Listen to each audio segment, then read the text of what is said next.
They built million-dollar homes on the wrong land. I thought I was driving out to repair a broken fence after a spring storm. Instead, I found 45 luxury villas rising from the pasture my family had owned for generations. The HOA president smiled, called my records outdated, and sued me when I refused to back down. But there was one forgotten document she never expected me to find. And once it reached a judge's desk, an entire construction site fell silent. Stay with me, because what happened next proves that the oldest paperwork can still stop the newest lies. And before we get into it, if you enjoy stories where ordinary folks stand their ground with patience, common sense, and the law, take a second to subscribe. We'd be glad to have you along for more stories of ranches, property rights, and quiet courage. Stop right there. Now let me tell you how 45 HOA villas ended up frozen in the Texas dust. These are the court orders. The first thing I noticed was the silence. Not the court order. Not Carolyn Pierce shouting near the sales trailer. Not even the deputies standing at the entrance with papers in their hands. It was the sound that disappeared first. A nail gun stopped firing halfway through a wall frame. A concrete truck idled at the gate, then cut its engine. Somewhere near Villa 12, a circular saw wound down until all that remained was the wind pushing dust across the gravel road. 45 luxury villas stood half-built across land that had carried my family's cattle for 3 generations. Their sign said Pine Crest Villas, Luxury Ranch Living. My deed said Walker Ranch. That morning, the deed finally spoke louder. I stood outside the chain-link construction fence beside my old blue pickup, hands resting on the bed rail, watching 2 county cruisers roll through the entrance. I had not crossed the gate. I had not touched their equipment. I had not said one word to the workers. I did not need to. Deputy Mark Ellison stepped out of the first cruiser holding a stack of papers thick enough to make every contractor on that site nervous.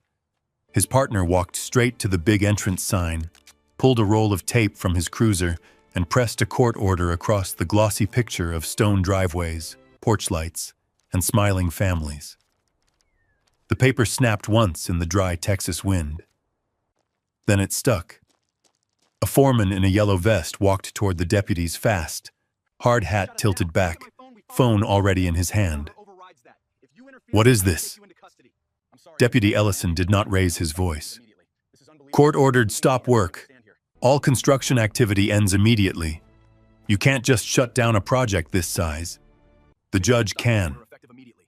That was when the buyers started turning around. They had come that morning in clean SUVs and weekend shirts, expecting polished tours, model kitchens, and sales pitches about country living without the trouble of actually living in the country. Instead, they found deputies blocking the road, concrete trucks being waved away, and crews standing around with tools hanging loose in their hands. One woman near the sales office said, "We already wired the deposit." Nobody answered her.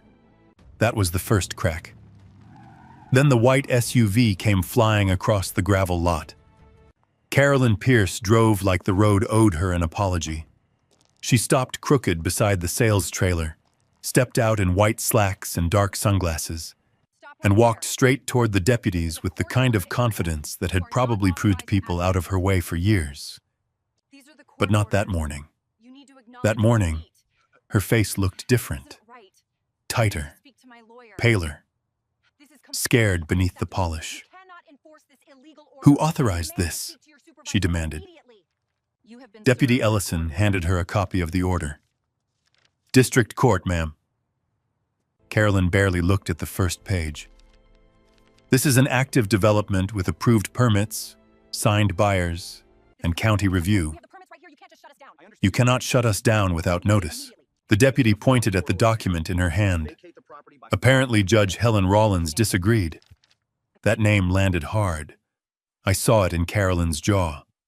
Around her, the site kept collapsing in small, public ways.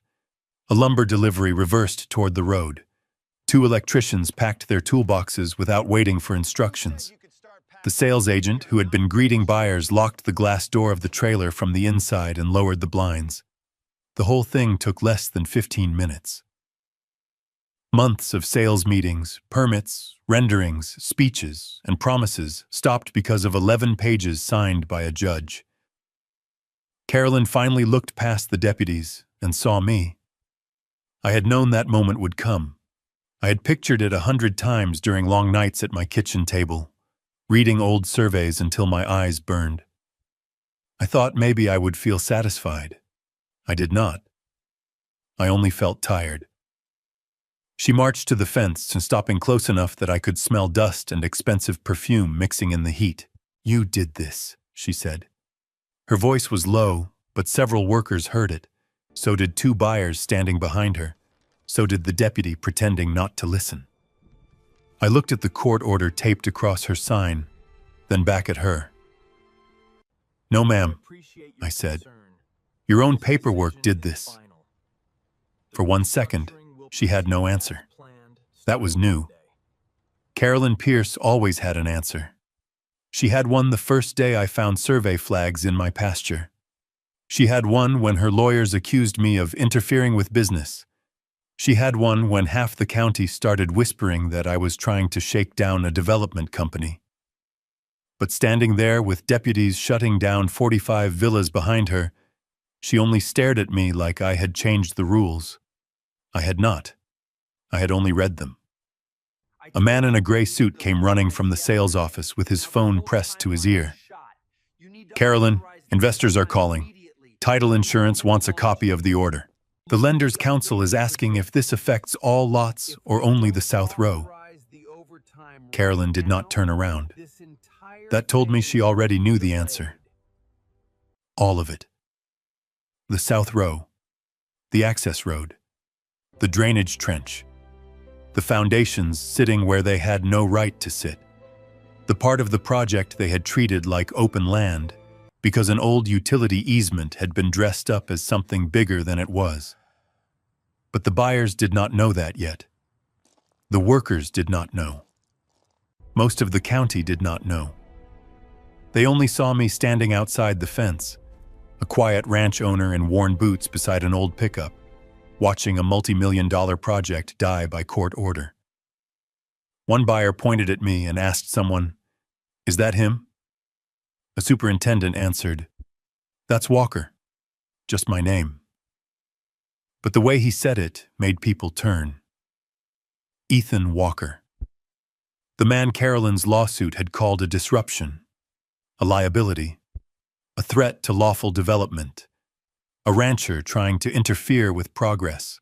That was the version they had sold. The truth was older. The truth was in a dented metal deed box in my barn. It was in my grandfather's handwriting, my father's tax receipts, a buried iron marker beneath Johnson grass, and emails Carolyn's side never thought I would see.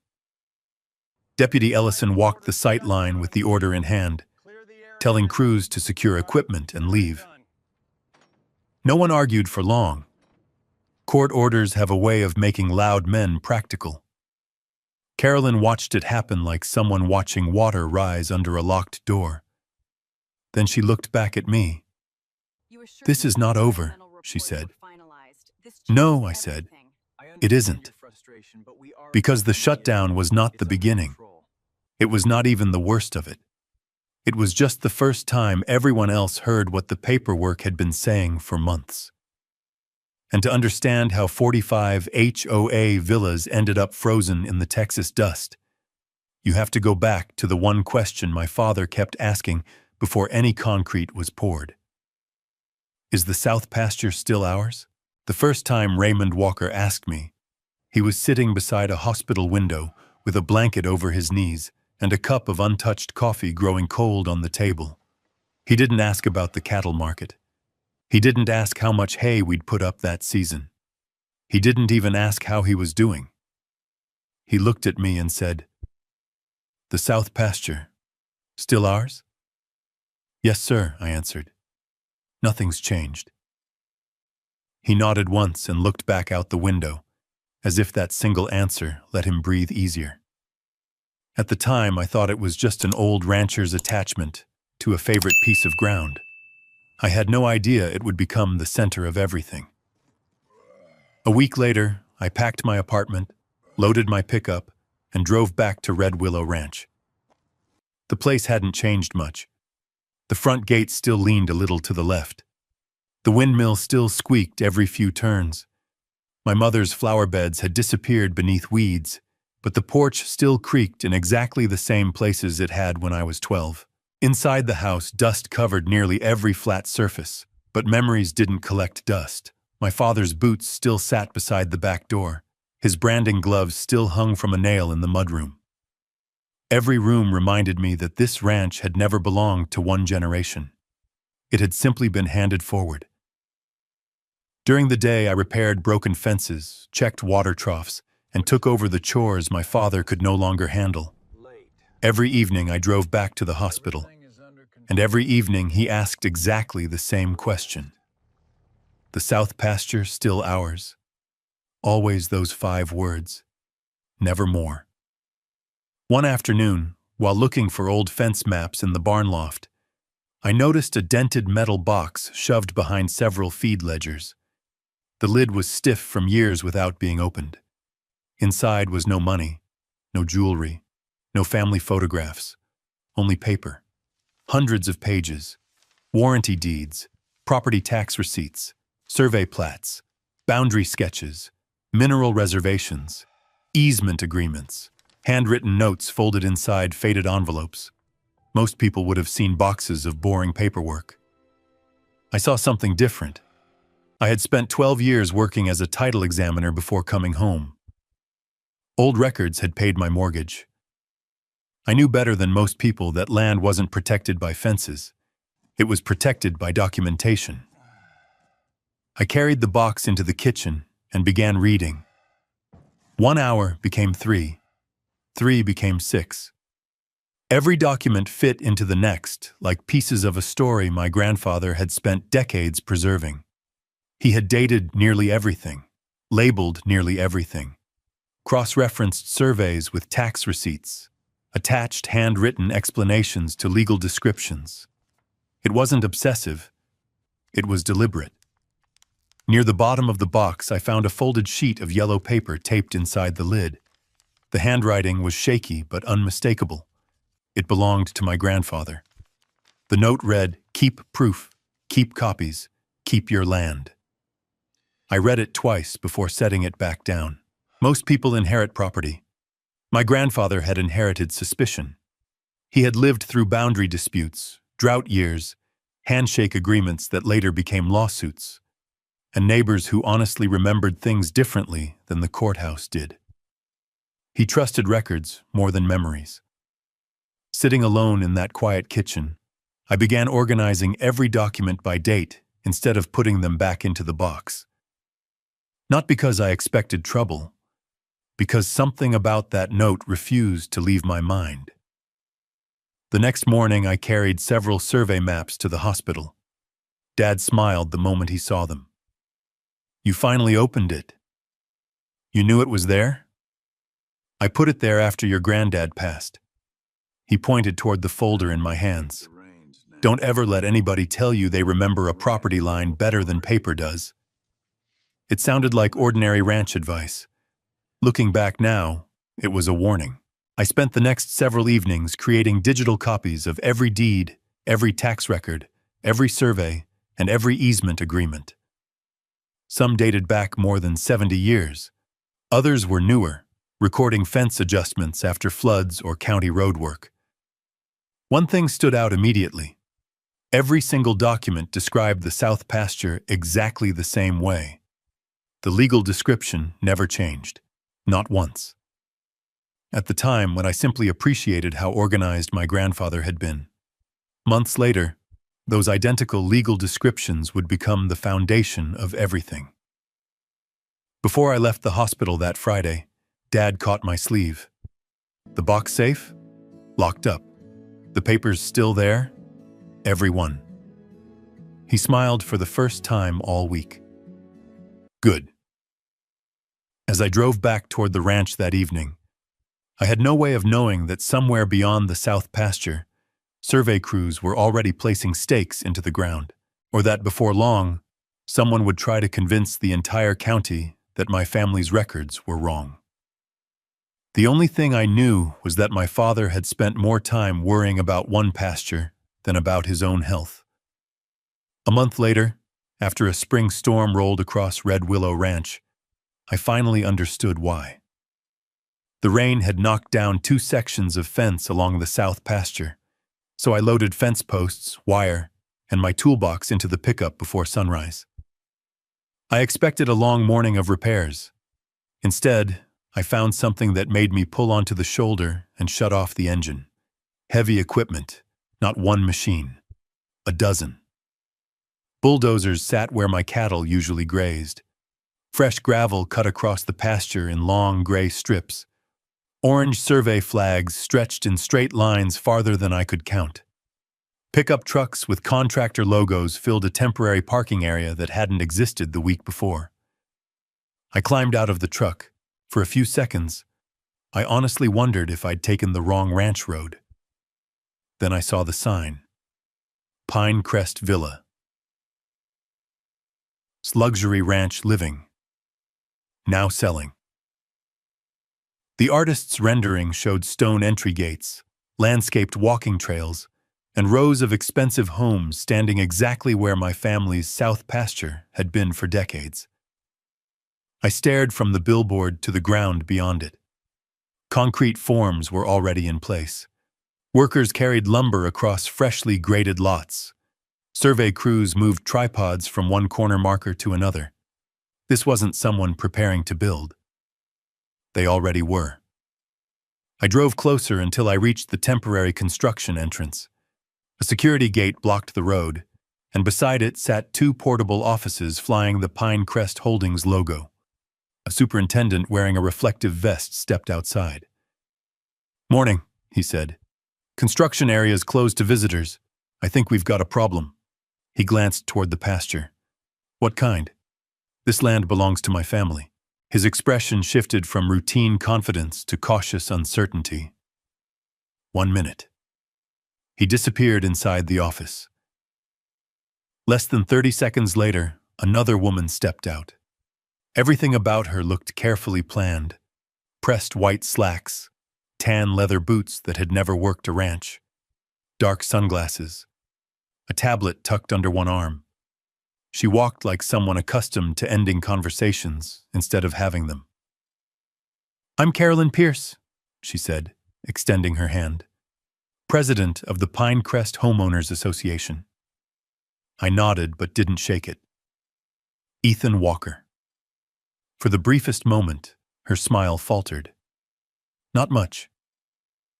Just enough." "You've heard of me?" "I've reviewed the neighboring ownership records," she answered smoothly. "It's always good to know the surrounding landowners." That answer told me she knew exactly whose pasture this was.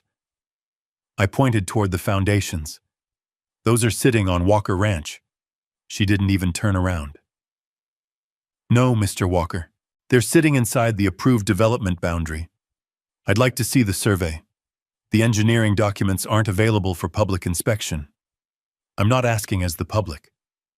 I'm afraid the answer is still no. She smiled again.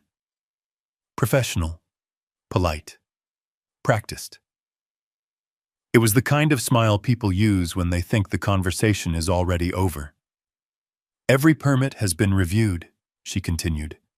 "Every boundary has been verified by licensed professionals. Pine Crest Holdings doesn't begin construction until everything is legally complete." The workers nearby kept hammering, but I noticed several of them slowing down just enough to listen. I looked past Carolyn toward an old live oak standing near the center of the grading work. I'd climbed that tree as a kid. It wasn't close to the property line. It never had been. Yet according to the construction stakes, it now sat comfortably inside their subdivision. That wasn't possible. Not unless something on paper had changed, or someone wanted people to believe it had. I looked back at Carolyn. "You might want somebody to check those boundaries again." She folded her arms. Mr. Walker, family stories don't always match official records. There it was. Not an insult. Something worse. Dismissal. As though 70 years of deeds could be replaced by one glossy development brochure. I could have argued. I could have demanded answers. Instead, I reached into my pocket and pulled out my phone. Carolyn watched me carefully. I photographed the entrance sign, the posted permit numbers, every contractor truck parked along the gravel road, the survey stakes nearest the fence, the temporary office, the grading limits, even the names printed on equipment trailers. "What exactly are you doing?" she asked. "Taking pictures. For what purpose?" So I remember today exactly as it happened. She gave a small laugh. "You really believe this project is on your ranch?" "I believe records matter. So do we." Good. I slipped the phone back into my pocket. Because records don't change depending on who's reading them. I turned and walked back toward my pickup without another word. I could feel Carolyn watching me the entire way. She had expected an argument. She had prepared for anger. She didn't know what to do with silence. As I reached the driver's door, I looked once more across the construction site. Forklifts moved between stacks of lumber. Concrete trucks rolled toward fresh foundations. Workers framed homes that buyers were probably already imagining as theirs. Everything looked permanent. Everything looked expensive. Everything looked unstoppable. But one question kept bothering me. If Carolyn was so certain those villas stood on land she owned, why wouldn't she let me see the survey? That question stayed with me all the way into town. The next morning, instead of driving back to the construction site, I headed for the Mason County Records Office. If there was an answer, it wouldn't be standing behind a security gate. It would be sitting in a filing cabinet. The courthouse hadn't changed since I worked title examinations years earlier. The floors still squeaked. The air still smelled like paper and old coffee. Behind the records counter sat Denise, the same county clerk who had helped me trace hundreds of property chains over the years. She looked over her glasses and smiled. "Ethan Walker. Haven't seen you in a while. I wish I was here for a friendly visit." She laughed. "Nobody comes in here because life's going well." I handed her the subdivision name. Pine Crest Villas. Her smile faded. "Big project. That's what worries me." Within minutes, she had pulled the recorded subdivision plat, the development filings, and several supporting documents onto the counter. At first glance, everything looked ordinary. Approved plat, planning commission signatures, engineering certifications, utility agreements, exactly the sort of paperwork buyers expected to exist before purchasing expensive homes. I kept reading. Halfway through one filing, a familiar legal description caught my eye. I stopped, read it again, then a third time. "Denise." She looked up. Can you pull the original document referenced right here?" She followed my finger. "Utility easement number 14. That's the one." 10 minutes later, she returned carrying a much older file. The paper was yellow around the edges, recorded decades before Pinecrest Holdings had ever existed. I opened it carefully. The heading read, "Utility Access Easement. Not deed, not conveyance, not transfer of ownership. An easement. A narrow legal right allowing utility crews to enter property for maintenance. Nothing more." I compared the legal descriptions side by side. The developer's filings repeatedly referenced that easement. But somewhere between the old filing and the new project plans, the language had started treating access as though it were ownership. They were completely different legal concepts. One allowed someone to cross land. The other allowed someone to build on it. I leaned back in my chair. "That's impossible." Denise lowered her voice. You find something? I found one word. She frowned. What word? Easement. Her eyes narrowed as she looked across the documents. I see it. So do I. Neither of us spoke for several seconds. Maybe it was a drafting mistake. Maybe it had already been corrected somewhere else. Or maybe somebody had built an entire subdivision on an assumption that was never legally true. I paid for certified copies of every document connected to the easement before driving home. That afternoon, my kitchen table disappeared beneath maps and legal descriptions. The documents from my grandfather's deed box sat beside the county records. Every time I compared them, the same conclusion appeared. The easement never transferred ownership. Not once. It simply granted limited access across a portion of Walker Ranch. Nothing in the recorded chain suggested anyone had ever sold the south pasture. I had barely finished organizing the papers when the mail truck stopped outside. Inside the box was a certified envelope. The return address belonged to a Dallas law firm. I already knew who had sent it. Carolyn Pierce. The letter accused me of interfering with an active development project by making false ownership claims to contractors. It demanded that I immediately stop contacting Pinecrest employees, stop questioning project boundaries, and stop making statements that could interfere with pending home sales. I read the final paragraph twice. Failure to comply may result in legal action seeking damages for business interference. I smiled. Not because it was funny. Because it was fast. Much too fast. Most people send demand letters after months of disputes. Carolyn sent one days after our first conversation. That wasn't confidence. That was urgency. I folded the letter and placed it beside the easement documents. 3 days later, another certified envelope arrived. This one was much thicker. Inside sat a civil complaint filed in district court. Carolyn wasn't threatening to sue anymore. She already had. According to the complaint, I had interfered with contractual relationships, disrupted construction schedules, damaged the reputation of Pinecrest Villas, and exposed the development to millions of dollars in financial losses. The lawsuit painted me as a rancher, trying to extort a successful project. By the end of the week, people in town were repeating the story. At the feed store, conversations stopped when I walked in. At the gas station, 2 men lowered their voices as I passed. Someone posted online that I was trying to force a settlement after construction had already begun. None of it was true, but rumors travel faster than recorded deeds. I drove out to the south pasture just before sunset. The framing crews were still working. More foundations had been poured. The project looked larger than it had only days earlier.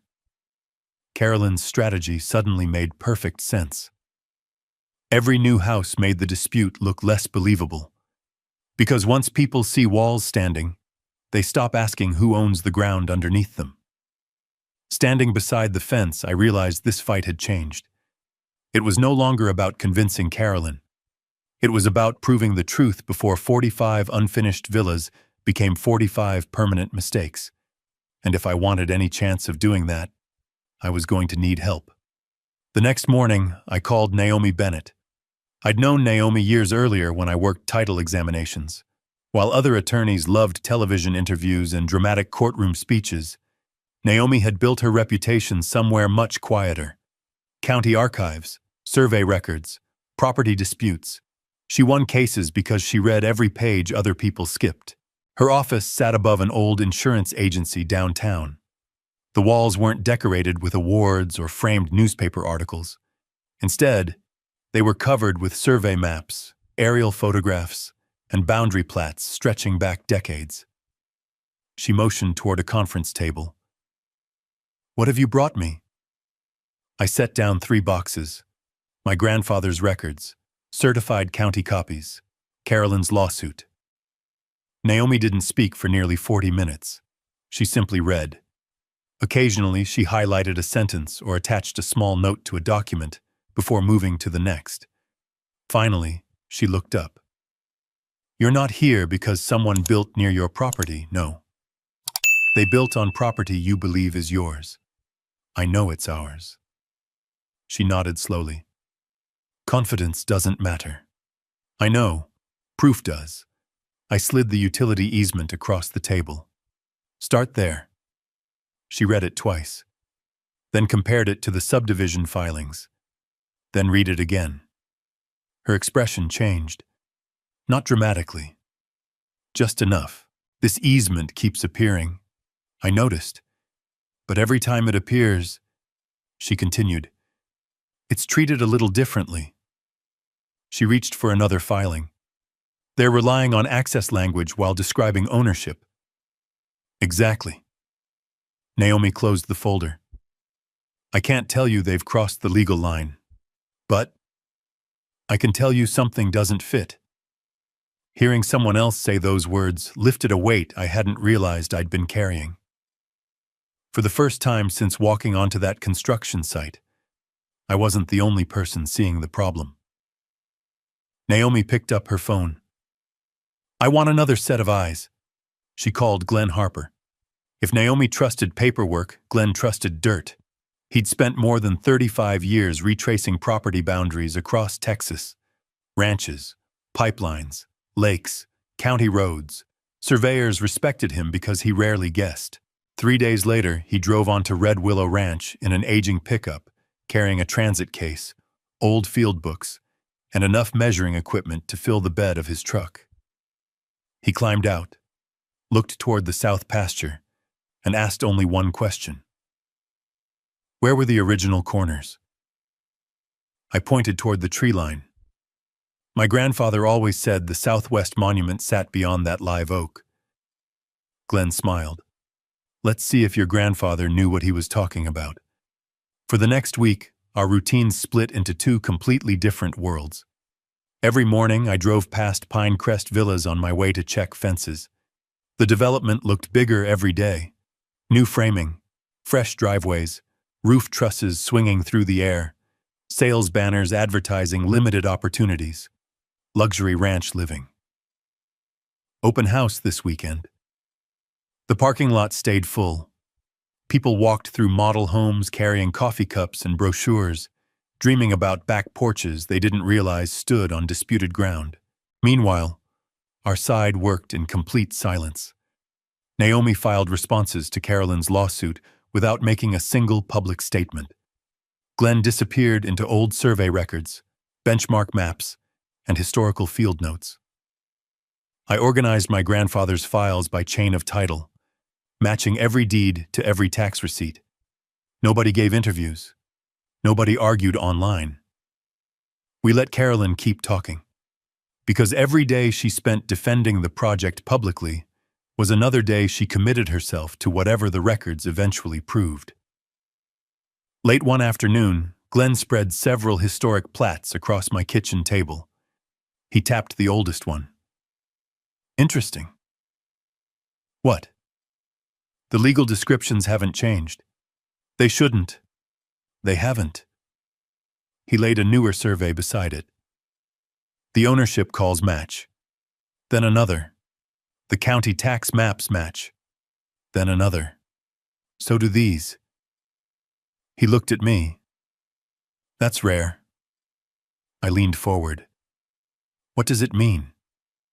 It means your family's paperwork has been telling the same story for decades. He paused.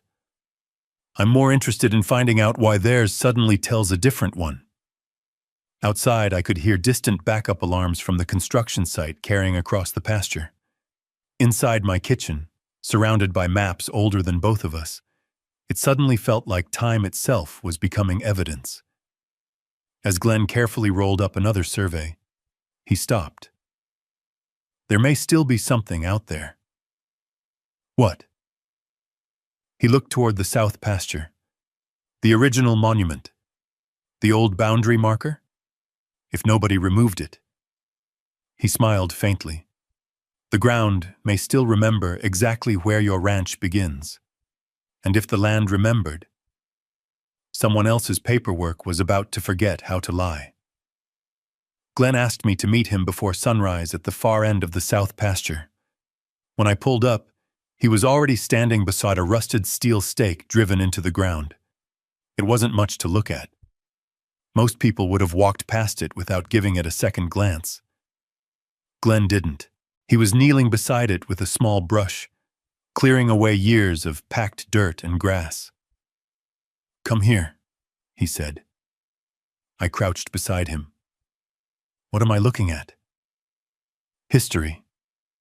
He brushed away another layer of soil until the top of the monument became visible. A faint survey stamp emerged.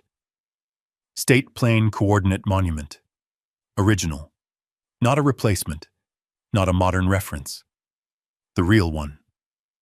Glenn pulled an old field notebook from his vest pocket and compared several handwritten measurements. Then he stood and stretched a tape toward an old cedar fence line. Another measurement. Then another. Everything matched. He smiled for the first time since we'd met. "Your grandfather wasn't guessing. I figured he knew his own ranch. He knew it down to the inch." For the next 6 hours, Glenn retraced every boundary call connected to the south pasture. Corner after corner. Bearing after bearing. Distance after distance. Nothing drifted. Nothing shifted. Every historical monument aligned with the legal descriptions preserved inside my grandfather's deed box. The Walker Ranch boundaries had never moved. Not once. By late afternoon, we spread aerial photographs across the hood of my pickup. Glenn placed a transparent survey overlay over the newest county imagery. The lines fit perfectly. Then he pulled out another overlay. This one showed the Pinecrest Villa's construction plans. The moment he laid it over the ranch map, neither of us spoke. Villa 8, inside Walker Ranch. Villa 11, inside Walker Ranch. Part of the entrance road, inside Walker Ranch. A stormwater drainage channel, inside Walker Ranch. The overlap wasn't inches. It wasn't feet. It was substantial. I looked at Glenn. "You sure?" He didn't answer immediately. Instead, he handed me the overlay. "You tell me." I checked every reference point myself. The live oak, the creek crossing, the southwest monument, the old fence line. Everything aligned. The villas didn't. Back at Naomi Bennett's office that evening, we covered her conference table with maps, historic surveys, county plats, tax records, construction drawings. Colored pencils marked ownership. Blue represented Walker Ranch. Red represented Pinecrest. Yellow highlighted the disputed area. The colors overlapped far more than anyone wanted to see. Naomi folded her arms. "The survey supports your deeds. So does the tax history. So does the monument," Glenn added. Naomi nodded. "But survey evidence alone won't stop construction." "What will?" "Discovery."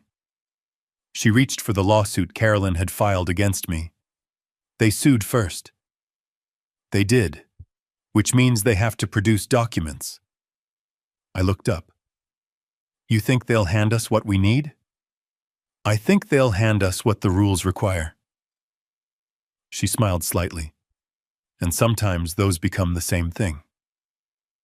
Over the next 2 weeks, Pinecrest Holdings delivered thousands of pages of project records, engineering reports, planning correspondence, permit applications, meeting notes, consultant memoranda. Most of it was exactly what you'd expect from a project worth millions. Professional, organized, perfectly ordinary. Too ordinary. Because buried inside ordinary paperwork, people often leave extraordinary mistakes. Naomi spent evenings reading every page. I handled ranch work during the day and reviewed documents at night. Meanwhile, Pinecrest kept building. More roofs appeared. Fresh sod rolled across finished lots. Weekend buyers toured furnished model homes. Carolyn even appeared in a local newspaper standing beside the entrance monument beneath the headline, Luxury community brings new growth to Mason County. She smiled for the camera, as if the lawsuit had already been won. Naomi clipped the article and laid it beside our growing stack of evidence. Interesting timing. What do you mean? Confident people usually don't file lawsuits this quickly. You think she's worried? I think somebody is. 3 days later, my phone rang just after dinner. It was Naomi. Ethan. Her voice was calm, too calm. I've found something. What is it? I don't know yet. That's not like you. No. She paused. But I know it's important. When I arrived at her office the next morning, one document sat alone in the center of the conference table.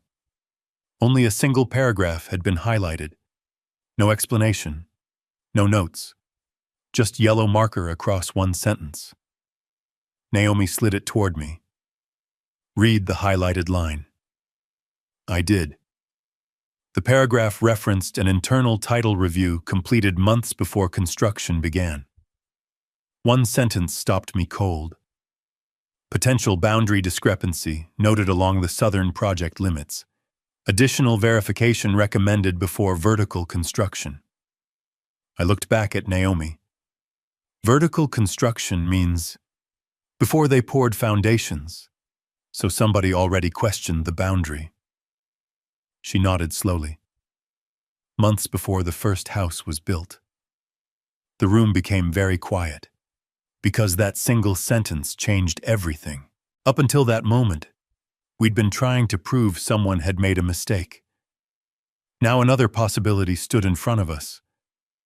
What if it hadn't been a mistake at all? What if someone had seen the warning and kept building anyway?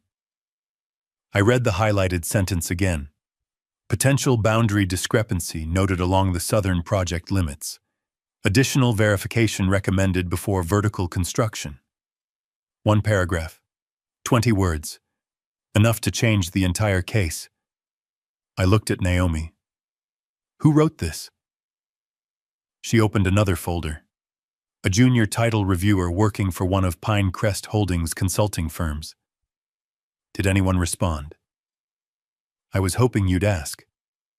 She slid another document across the table. It wasn't dramatic. No confession. No apology. Just an internal email sent 3 days after the title review. The sender thanked the reviewer for identifying the concern, acknowledged that additional verification might be necessary, then ended with a sentence that made my stomach tighten. Proceed with the current construction schedule while ownership questions are reviewed. I looked up. They kept building. Naomi nodded. That's exactly what the documents say. The room fell silent. Until that moment, Carolyn's side could argue they had relied on the wrong survey. People make mistakes. Surveyors disagree. Property lines become complicated. But this was different. Someone had recognized the problem before the first slab was poured. Construction continued anyway. Naomi organized the documents into chronological order. The story became impossible to ignore. First came the title review, then the warning, then the recommendation for additional verification, then the decision to continue construction. Only after that did Pinecrest begin pouring foundations across the disputed area.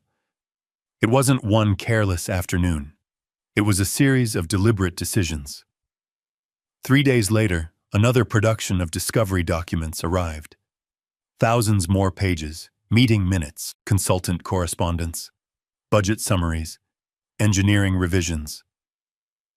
Most of it meant nothing.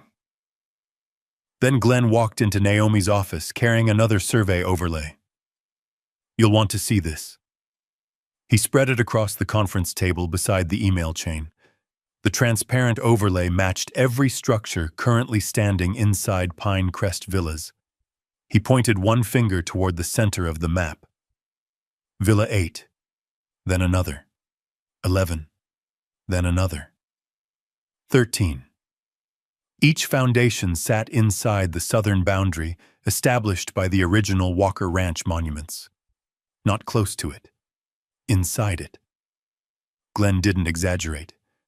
Surveyors never need to. The measurements are repeatable, he said. I've checked them 3 different ways. Naomi folded her arms. And every method reaches the same conclusion. Yes. I stared at the overlay. 45 villas had always sounded like a headline. Now they looked like evidence. That afternoon, we prepared formal requests for additional communications relating to the title review. If someone had acknowledged the problem once, there might be more. We didn't wait long. The next production arrived a week later. Near the middle sat another email chain. Longer this time. Several project executives participated. One consultant wrote that unresolved ownership questions could expose the development to future litigation. Another recommended pausing work until the southern boundary had been confirmed. Then someone higher up replied. The message was only 4 lines long. Construction delays create greater financial exposure than continued progress. Proceed as scheduled. Resolve title questions later. Nobody in the room spoke. Because there it was. Not opinion. Not speculation. A written decision. Glenn leaned back slowly. They gambled. Naomi corrected him. No. She tapped the email. They documented the gamble. That distinction mattered. Jurors forget arguments. Judges rarely forget documents. Meanwhile, Pinecrest kept advertising. Carolyn appeared in another newspaper article announcing that more than half the homes had already been reserved. Weekend open houses continued. Drone videos showed families walking finished sidewalks. Every public statement projected confidence. None mentioned unresolved ownership. One evening, I drove past the development on my way home. Construction lights stretched across what had once been open pasture. Workers laughed near a framing crew. Children chased each other through a furnished model home while their parents spoke with sales agents. For a moment, I felt something I hadn't expected. Not anger, regret. Most of those families had done nothing wrong. They trusted professionals. They trusted permits. They trusted the people selling them homes. If we lost, those houses would still stand on my family's land. If we won, those buyers would discover someone else's certainty had placed them in the middle of a lawsuit. Neither outcome felt satisfying. Back at the ranch, my father was sitting on the porch wrapped in a blanket. He looked toward the lights glowing across the south pasture. They're still building. For now. He nodded slowly. You still got the papers? Every one. He smiled. Good. Then he said something I hadn't heard since I was a teenager. Truth doesn't get tired, son. I carried those words with me into the weeks that followed. Because by then, the case was no longer about proving where the property line belonged. We already knew that. Now we had to place those emails, those surveys, those monuments, and those deeds in front of one person whose opinion mattered more than anyone else's. Judge Helen Rollins. And for the first time since Carolyn Pierce filed her lawsuit, I believed we were finally walking into court with the stronger story. The hearing was scheduled for a gray Tuesday morning. There were no television cameras waiting outside the courthouse. No protest signs. No dramatic crowds. Just lawyers carrying banker boxes, consultants holding rolled survey maps, and people whose financial future depended on what one judge decided before lunch. Naomi met me in the hallway with 2 boxes of exhibits. You sleep? Not much. She smiled. Good. Neither did the other side. A few feet away stood Carolyn Pierce. She looked exactly as she had the day I first met her at the construction site. Pressed white jacket, perfect posture, expensive briefcase. Only one thing had changed. She wasn't talking to investors anymore. She was talking almost exclusively to her attorneys. Every few seconds, someone handed her another document. Every few seconds, she glanced toward our side of the hallway. Not at me. At the survey tubes Glenn carried under one arm.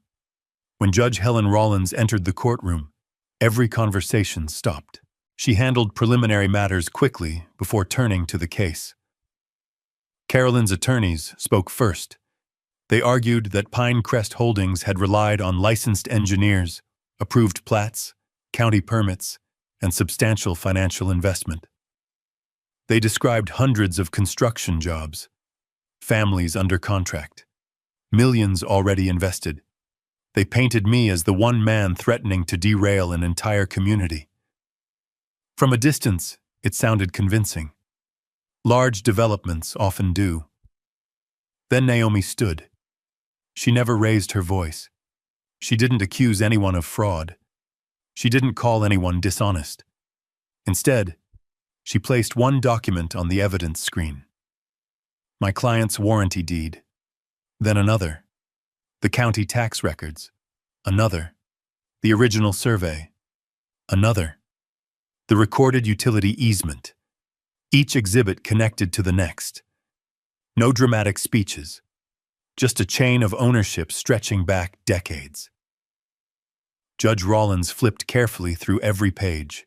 So the Walker family has continuously paid taxes on the disputed acreage? Yes, Your Honor. And ownership has never been conveyed? No, Your Honor. Carolyn's attorneys objected twice. Judge Rollins overruled both objections without much discussion. Then Naomi called Glenn Harper. Surveyors don't perform well when people expect entertainment. Fortunately, courts don't reward entertainment. They reward precision.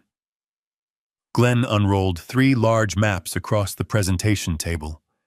He explained how historical monuments establish legal boundaries, how retracement surveys work, why original markers carry more weight than later assumptions. He pointed toward the transparent overlays. This image represents the historical boundary. Another overlay appeared. This image represents the current construction. He slowly lowered one over the other. The courtroom became noticeably quieter.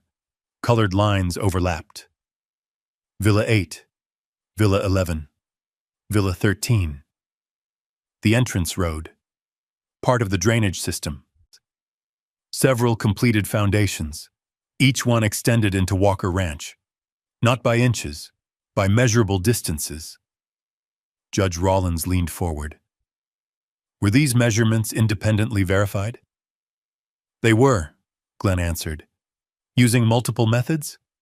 Yes. Carolyn's lead attorney stood for cross-examination. Mr. Harper, surveying isn't always exact, is it? No.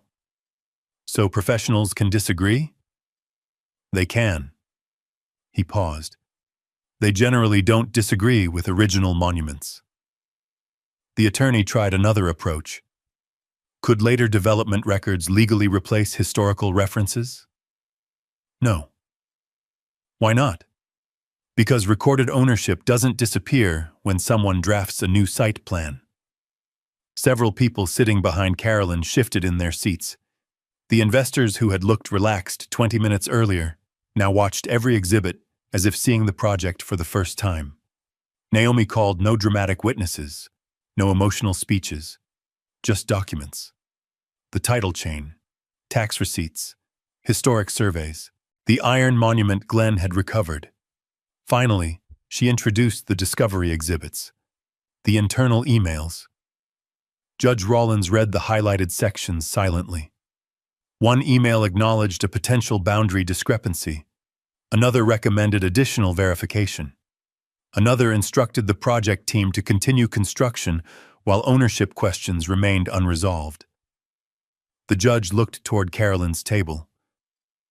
These communications occurred before vertical construction? Carolyn's attorney stood. Yes, Your Honor. And construction continued afterward? It did. He quickly added, based upon our client's understanding that the issues would ultimately be resolved. Judge Rollins wrote something in her notebook. Nobody could see what. Carolyn sat perfectly still. For the first time since this dispute began, she wasn't projecting confidence. She was waiting. And waiting was something powerful people rarely enjoy. The hearing continued through the afternoon. Consultants testified. County filings were discussed. Engineering assumptions were examined. By the time Naomi finished, the courtroom wasn't arguing over whether ownership questions existed. Everyone agreed they did. The only remaining question was whether those unanswered questions were serious enough to stop construction. As the judge gathered her notes, she looked toward both legal teams. "I have one matter that requires clarification." The room fell silent again. She closed one exhibit binder, then another. Finally, she looked directly at Carolyn's attorney. "Can your clients establish clear ownership of the disputed acreage before this court today?" No one moved. Because everyone already knew. The answer to that question would decide everything. Judge Helen Rollins waited. She didn't repeat herself. She didn't rush anyone. The silence itself became part of the hearing. Carolyn's lead attorney stood slowly. He adjusted his glasses, shuffled through several binders, then looked toward the judge. "Your Honor, ownership remains subject to additional technical review." Judge Rollins didn't react. He continued. "The development has relied upon licensed consultants, engineering reports, and recorded planning documents that—" The judge raised one hand. "I didn't ask what your clients relied upon." The courtroom became perfectly still. "I asked whether your clients can establish clear ownership of the disputed acreage today." Another pause. The attorney looked toward Carolyn. She gave the smallest nod, but it wasn't confidence. It was hope. He tried again.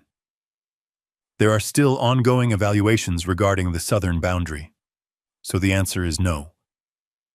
He hesitated, long enough for everyone in the room to understand. "We cannot make that representation today." The words landed harder than any dramatic speech could have. Across the courtroom, I saw two investors quietly exchange worried looks. One consultant lowered his eyes to the table. Carolyn never moved. She simply stared straight ahead. Judge Rollins wrote several notes before closing the final exhibit binder. "This court is not being asked to permanently resolve title today." Her voice remained calm. "It is being asked whether construction should continue while substantial ownership questions remain unresolved, despite documented notice that those concerns existed before vertical construction began." She looked toward Naomi. "The evidence presented includes historical deeds, continuous tax records, original survey monuments, retracement surveys, and internal communications acknowledging unresolved boundary issues." Then she turned toward Carolyn's table. "Those communications concern this court." Nobody interrupted. Judge Rollins continued. "When credible evidence demonstrates an unresolved ownership dispute affecting active construction, maintaining the status quo becomes necessary until those issues receive full adjudication." She signed the order. The sound of her pen touching paper was almost impossible to hear, yet somehow, it felt louder than every hammer that had echoed across Pinecrest Villas for months. "Court grants the request for temporary injunctive relief." Just like that.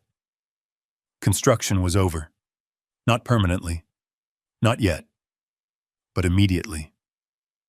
Outside the courthouse, nobody celebrated. Naomi shook my hand. "Glenn's survey gave us the foundation. The emails finished it."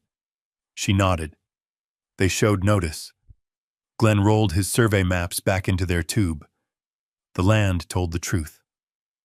3 days later, just after sunrise, I drove toward the south pasture one more time.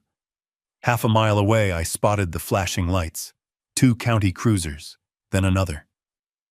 Deputies stood beside the entrance while contractors gathered near the security gate, checking phones and talking in confused circles. Deputy Mark Ellison stepped out carrying the same stack of papers I would later watch him tape across the entrance sign. Workers stopped unloading lumber. Concrete trucks idled outside the gate. The foreman argued for less than a minute before reading the order himself. Then he quietly lowered the papers. The site emptied with surprising speed. Equipment shut down. Generators went silent. Roofers climbed off unfinished houses. Electricians packed toolboxes into pickup trucks. Nobody wanted to violate a court order. The sales office locked its doors before 9 o'clock. Several buyers arrived carrying appointment confirmations. Instead of touring model homes, they found deputies explaining that all construction activity had been suspended pending further proceedings. Questions spread faster than answers. One buyer asked whether the homes were still under contract. Another wanted to know if financing would close on schedule. A lender's representative arrived before noon. Then someone from the title insurance company. By early afternoon, local reporters stood outside the entrance filming the silent construction site that had been one of the county's busiest developments only days earlier. I stayed where I'd promised myself I would stay. Outside the fence, beside my pickup, watching, not celebrating. The fight had never been about stopping construction. It had been about stopping construction on land that wasn't theirs. Near midday, Carolyn's white SUV rolled into the gravel entrance. She climbed out quickly, court order already folded in one hand. She walked straight toward the deputies. From where I stood, I couldn't hear every word. I didn't need to. I recognized the expression. It was the same one I'd seen when she first refused to show me the survey.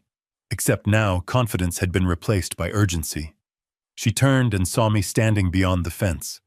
For several seconds, neither of us spoke. Finally, she said quietly enough that only I could hear, "This isn't finished." I looked past her toward the 45 unfinished villas sitting silent beneath the Texas sky. "No," I answered. "It isn't." Because the court had stopped the project. But the paperwork was only beginning to catch up with everyone who had ignored it. The shutdown order stopped the noise. The investigation started the consequences. Within days, the title insurance company opened its own review of every lot inside Pinecrest Villas. Lenders suspended new closings until ownership questions could be resolved. County officials requested copies of the same surveys Naomi had introduced in court. What had started as one rancher's dispute was now being examined by people whose jobs depended on getting property records right. Carolyn Pierce tried to steady the project. She released statements saying the court's order was temporary. She assured buyers that Pinecrest Holdings remained confident. She held private meetings with investors and consultants. But confidence isn't evidence. Every review seemed to uncover another question. Every file led back to the same utility easement. Every survey returned to the same original monuments. And every timeline reached the same uncomfortable conclusion. Someone had been warned before construction began. A month after the injunction, the board of the Homeowners Association announced a change in leadership. Carolyn Pierce had resigned.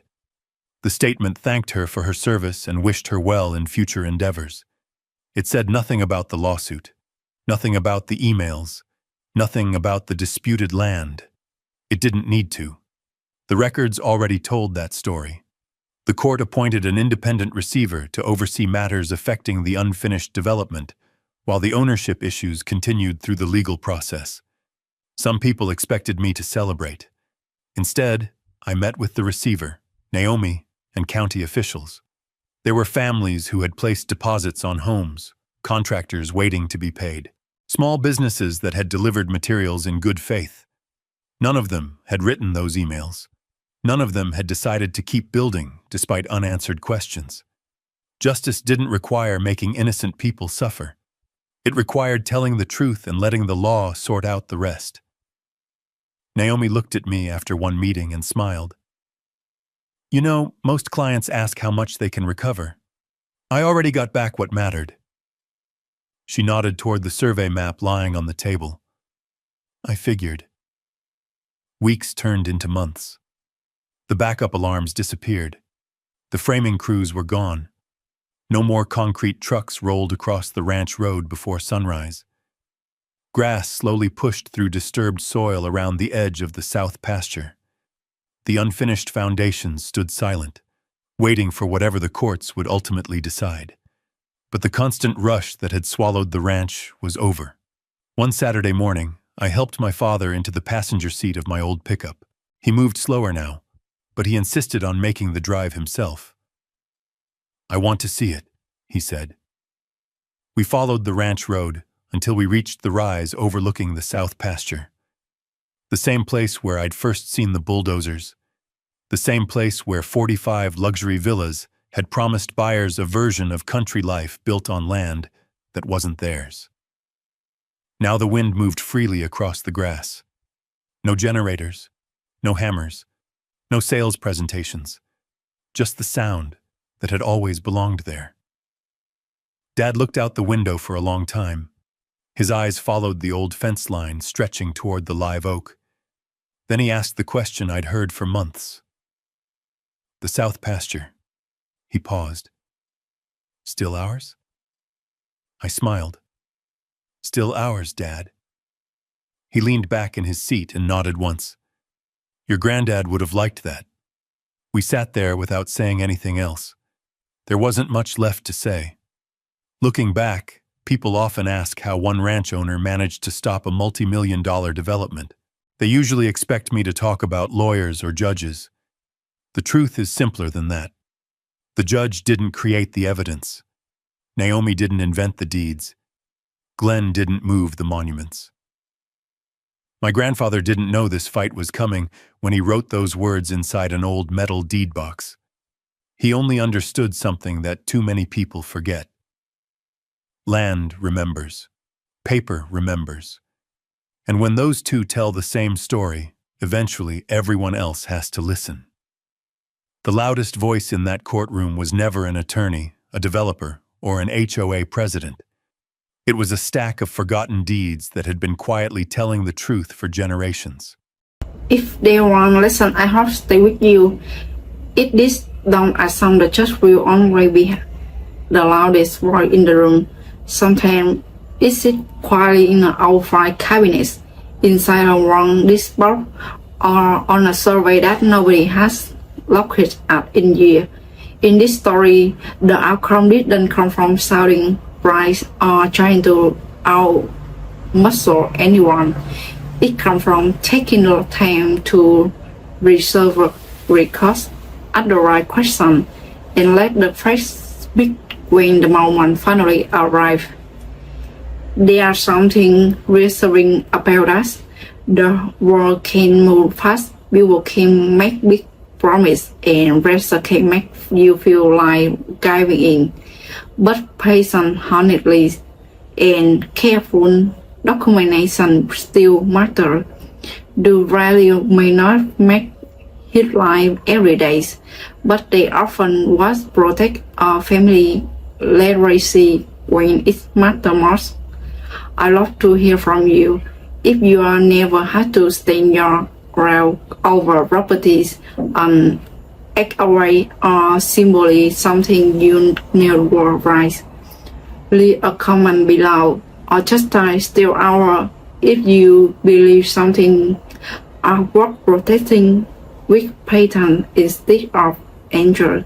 I read as many of your stories as I can, and they remind all of us we're not alone. And if you enjoy story about ordinary people standing right, courage, respecting the law, and protecting what matters, I'd be honored if you subscribe and join us for the next channel. Until then, take care of yourself, take care of each other, and thanks for spending your time with me today.